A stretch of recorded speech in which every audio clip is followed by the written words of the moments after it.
భారత్ పాకిస్తాన్ల మధ్య ఉద్రిక్త వాతావరణం నెలకొన్న నేపథ్యంలో రెండు దేశాలు కూడా చాలా కాన్ఫిడెంట్గా చెప్తూ ఉన్నాయి యుద్ధానికి మేము సిద్ధము అని చెప్పేసి. పాకిస్తాన్ అయితే మేకపోతు గాంభీర్యంగానే చాలామంది చెబుతూ ఉన్నారు. ఎందుకంటే భారత్తో కంపేర్ చేస్తే పాకిస్తాన్కి అంత సీన్ లేదు కాబట్టి. ప్రధాని మోదీ సంచలన నిర్ణయం తీసుకున్నారు. సైన్యానికి పూర్తి స్వేచ్ఛనిచ్చారు. మరోవైపు పాకిస్తాన్ బ్లాక్మెయిలింగ్ దిగుతోంది. మా మీద దాడి చేస్తే అణ్వస్త్రాన్ని ప్రయోగించడానికి కూడా మేము సిద్ధమని చెబుతోన్న పరిస్థితి. సో పాకిస్తాన్ ప్రధాని షహబాజ్ షరీఫ్ అండ్ పాక్ మాజీ ప్రధాని నవాజ్ షరీఫ్ వీళ్ళిద్దరు కూడా ఓన్ బ్రదర్స్.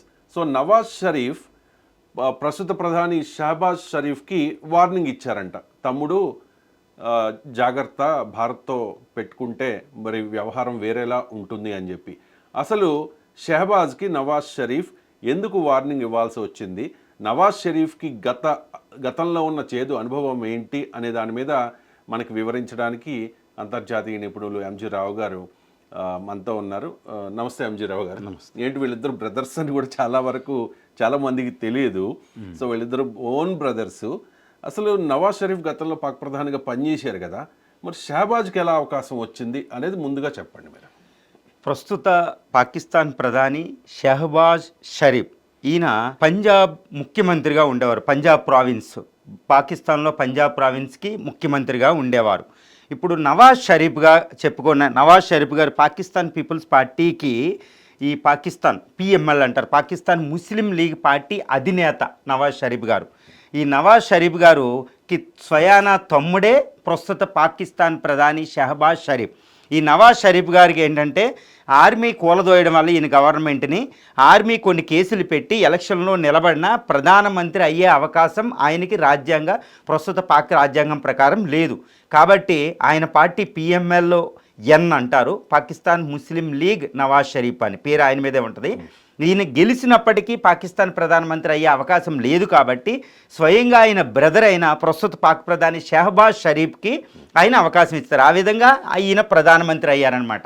కానీ ఇప్పుడు మీరు అడిగింది ఏంటంటే ఈ నవాజ్ షరీఫ్ గారు భారతదేశం సత్తా ఏమిటో పూర్తిగా తెలిసిన వాళ్ళు. కార్గిల్ వారు 1999లో జరిగినప్పుడు అప్పుడు ప్రధాని నవాజ్ షరీఫ్ గారు, అప్పుడు ప్రధాని మనకు భారతదేశానికి బీజేపీ నుంచి ఎన్డీఏ నుంచి వాజ్పేయి గారు ఉన్నారు. అప్పుడు అమెరికా అధ్యక్షుడు బిల్ క్లింటన్, ఇప్పుడు అమెరికా అధ్యక్షుడు ట్రంప్. అప్పుడు 1999లో కార్గిల్ వారికి ప్రస్తుతం జరుగుతున్న పహల్గామ్ అటాక్ తర్వాత జరుగుతున్న పరిణామాలకి చాలా సిమిలారిటీస్ ఉన్నాయండి. ఇక్కడ సమతుల్యం ఉందన్నమాట.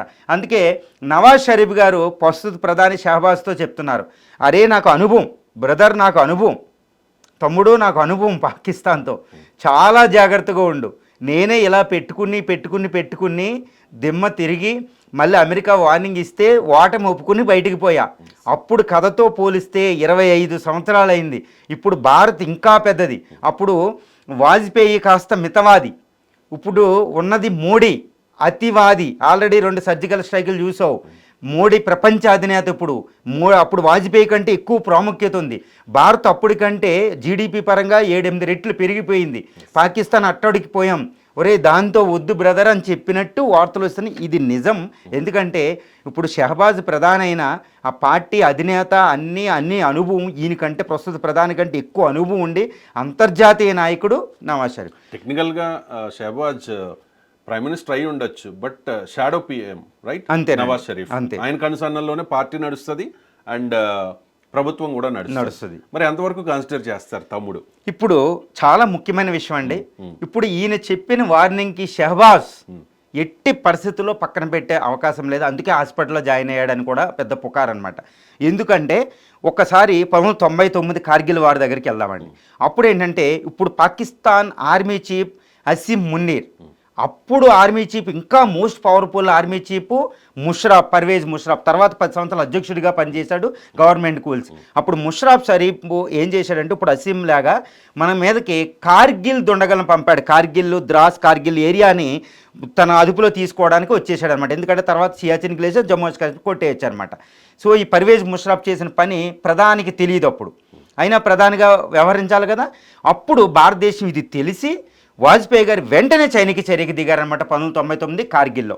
అప్పుడు అణుబాంబులు తయారు చేసి, రెండు దేశాలు అణుబాంబులు తయారు చేసి కేవలం సంవత్సరం అయింది 1999 అణుబాంబులు. ఈ దాడి సమయంలో భారతదేశం వాజ్పేయి అయినా కానీ ఎల్ఓసి దాటకుండా చాలా జాగ్రత్తగా యుద్ధం చేశారు. యుద్ధం చేసి కార్గిల్ ముష్కర్లను మట్టు పెడుతున్నారు. మట్టు పెట్టిన పాకిస్తాన్ వీళ్ళు మా వాళ్ళు కాదని చెప్తుంది, బుకాయిస్తుంది. అలవాటే కదండి ఇప్పుడులాగా బుకాయిస్తుంది అనమాట. ఈ బుకాయించే సమయంలో ఈ నవాజ్ షరీఫ్ గారు అమెరికా వెళ్ళాడు బిల్ క్లింటన్ గారి దగ్గరికి. బిల్ క్లింటన్ గారి దగ్గరికి వెళ్ళి మాకు హెల్ప్ చేయాలి, మేము ఏదో చేస్తున్నాం, మేము చాలా హెల్ప్ చేసాం కదా అని అడిగారనమాట. అప్పుడు బిల్ క్లింటన్ ఫుల్ వార్నింగ్ అనమాట. ఇప్పుడు ట్రంప్ గారి లాగా అప్పుడు బిల్ క్లింటన్ చెప్పారు, అది ఇండియాతో పెట్టుకోకండి, వెంటనే వెనకరండి, లేకపోతే మేము కూడా రంగంలో దిగుతాం. ఇది అణుయుద్ధానికి దారితీస్తుంది. అణుయుద్ధానికి దారితీస్తే ప్రపంచ పోలీస్ పాత్రగా నేను ఒప్పుకోను, ఎట్టి పరిస్థితుల్లో బయటికి రావాలని బిల్ క్లింటన్ గారు చెప్పారు నవాజ్ షరీఫ్ గారు. వెంటనే అప్పుడు జూలై 3 అనమాట, వెంటనే అమెరికా నుంచి వచ్చేసి వెంటనే ఇండియాకి చెప్తారన్నమాట, కార్గిల్ ముష్కరులను వెంటనే మీరు వెనక్కి వచ్చేయండి, పాకిస్తాన్ సైన్యం మురికి ముందుకెళ్తే వెనక్కి వచ్చేయండి అని ఓటమిని ఒప్పుకుని బయటకు వచ్చేసాడు.